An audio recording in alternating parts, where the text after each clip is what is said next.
capable of being, as our first Prime Minister said, friends of all and satellites of none. But it's not just Barbados that's moving closer to China, it's the whole of the Caribbean. I mean, it's the whole investment world. from China has gone up many folds. But so is the whole world. If I look correctly, I think the Chinese hold a large percentage of assets within the United States of America and a large amount of their treasuries as well.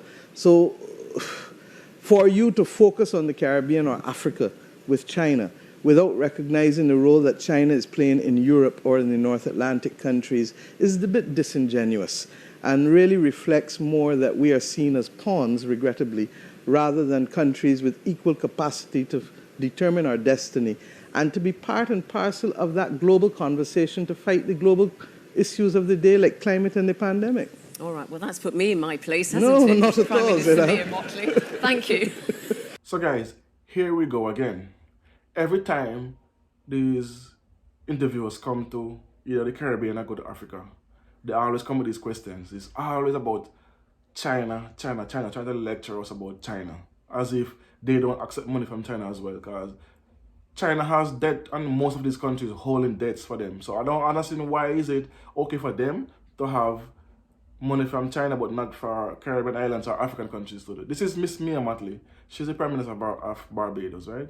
Barbados recently, well, not recently, let's say a year now, become fully independent, autonomous country. They remove the King of England as the head of state. So now, because of this, the English don't like this. They don't like that Caribbean islands are now starting to put the process of becoming independent by removing the king as the head of state.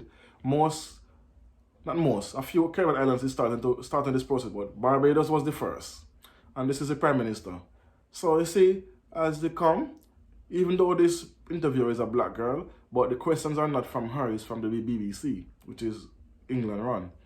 And they come with this, why you're working with the Chinese, why you're taking the Chinese money.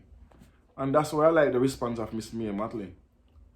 Why this is disingenuous for you to come and ask me this kind of question, because right now, currently, Chinese own over $1 trillion, a little over $1 trillion in debt that the Americans owe the Chinese. The Chinese has these debt that they hold for for America, which is a $1 trillion and change. Don't quote me on that.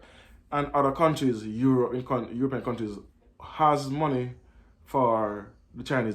They take money from the Chinese to help the country. So how is it okay for America, or even England and these countries to take money from the Chinese, but it's not okay for an African nation or a Caribbean island to do the same?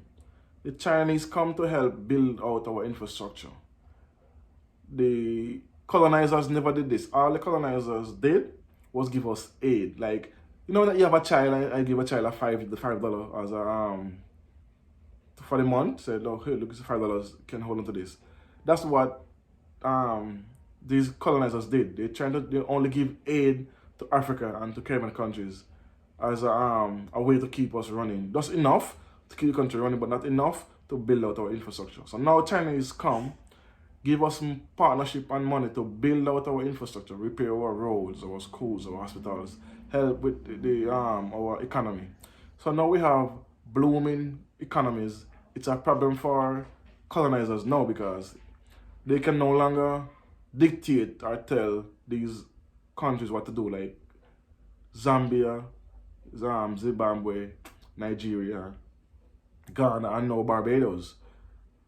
They can't now come on because they're no longer heads of state, so they can only come and say something or lectures about. They cannot impose like what they used to be able to impose stuff on these countries, because now these countries are fully autonomous, independent countries, and the aid that they were giving was just enough aid. Not like you give somebody just enough. Somebody need, let's say someone need $10, you gave them $9, just enough for them to just push their head up, but not enough to take them to the next level. And that's what they did all these years, and reaping the benefits of it by taking our resources. Say, okay, since I give you this, you have to give me that.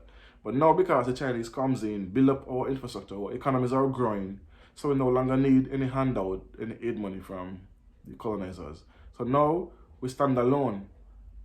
This is not good for them, because now we can refuse when they ask us for certain things. Like Africa right now can refuse to give minerals and resources to Europe or to the Americas or the Westerners.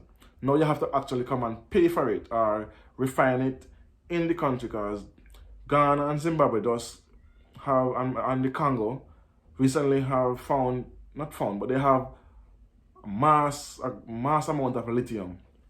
Lithium is what they need now to use to make batteries for cars. So now, because they can't have the access to just come and take it, now Zimbabwe and the Congo tells the Westerners and the colonizers, if you want our lithium, you have to come and refine it in our country before you can take it out. No longer come and take the resources and go in and refine it in your country. No, that's done with. And then that is what pisses them off, because they can't come now and demand resources. They have to come and actually sign deals now for us to, our economy to grow and make some money, while they have to pay. No more aid. So we don't need the aid, we need partnership. So anyway, that's just my take on that. Thanks for watching. You don't know, it's the Washington SXM podcast. Tell a friend to tell a friend. Like, share, and subscribe as always.